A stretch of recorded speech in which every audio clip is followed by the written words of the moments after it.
বিএনপির স্থায়ী কমিটির সদস্য আমির খসরু মাহমুদ চৌধুরী বলেছেন, শেখ হাসিনার বিচারের সাথে নির্বাচনের কোনো সম্পর্ক নেই। নির্বাচিত সরকারও শেখ হাসিনা সহ আওয়ামী লীগের অপরাধীদের বিচার করার বিষয়ে প্রতিশ্রুতিবদ্ধ থাকবে। সকালে রাজধানীর একটি হোটেলে Bangladesh ship breakers and recyclers association BSBR আয়োজিত গোলটেবিল আলোচনা শেষে সাংবাদিকদের তিনি একথা বলেন।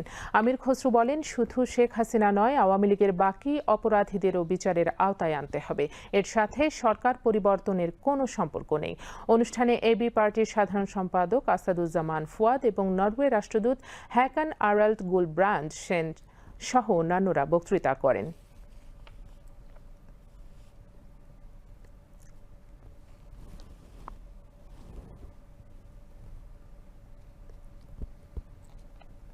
সরকার পরিবর্তনের সাথে বিচারিক প্রক্রিয়ার তো কোনো সম্পর্ক নেই।